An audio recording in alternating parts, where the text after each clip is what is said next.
Release হয়েছে দেবের cinema ধূমকেতু। এখানে আছে শুভশ্রী গাঙ্গুলি, রুদ্রনীল ঘোষ ও চিরঞ্জিত চক্রবর্তী। তবে চিরঞ্জিত চক্রবর্তীর রোল এখানে খুবই কম আছে, প্রথম দিকে এক সাপোর্টিং রোলে।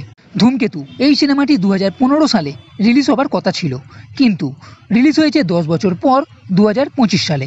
এই সিনেমার ডাইরেক্টর হলো কৌশিক গাঙ্গুলি, যিনি একটু অন্য ধারার সিনেমা বানিয়ে থাকে।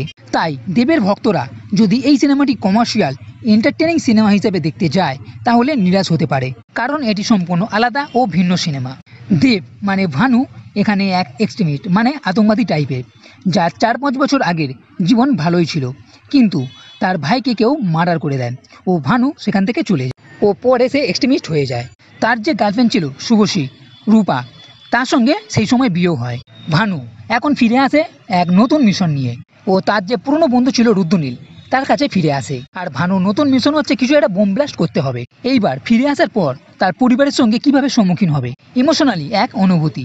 জানতে পারে রূপার আবার বিয়ে হতে চলেছে। ভানু যে ফিরে এসেছে এই ব্যাপারটা কেউ জানে না। তো কি হতে চলেছে না হতে চলেছে এই নিয়ে সিনেমা প্রথম থেকেই আমার খুবই স্লো লেগেছে। কোনো সময় সিনেমা খুব একটা ফাস্ট লাগেনি, আর সিনেমার মধ্যে তেমন কোনো টুইস্টও নেই।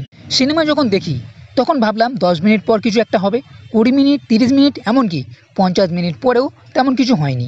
এই সিনেমার ধারা একই দিকে এগোয়, এমনকি সিনেমার যে ক্লাইম্যাক্স সেটাও অসমাপ্ত ও সেটা স্ক্রিনে বলেও দেওয়া হচ্ছে। ফার্স্ট হাফ ও সেকেন্ড হাফ দুটো একই রকম, এখানে ইমোশন সিন একটু বেশি আছে। যেটা সিনেমার প্রভাবশালী সেটা হচ্ছে কিছু অ্যাক্টিং, সেটা দেবের বুড়ো হিসেবে রোল হোক বা রুদ্রনীলের ক্যারেক্টারে, যার জন্য সিনেমা আগে এগিয়েছে।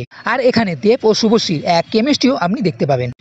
আর যেটা নজর কাড়বে দেব ও শুভশ্রীর কিসিং সিন, তবে সেটা একবারই আছে। তবে এটা ভুলবেন না এই সিনেমার শুটিং 2015 সালে, তাই তখনকার পরিবেশের সময়ের ঘটনা। এক কথায় বললে সিনেমা এন্টারটেনিং নয়। সাধারণ দর্শক হিসাবে দেবের ভক্তরা এই সিনেমা ভালো নাও লাগতে পারে। তো বন্ধুরা, এই ভিডিও যদি ভালো লেগে থাকে তাহলে লাইক করো, কমেন্ট করো, শেয়ার করো, আর এই চ্যানেলটি সাবস্ক্রাইব করতে কখনোই ভুলবে না। এই ভিডিও দেখার জন্য ধন্যবাদ।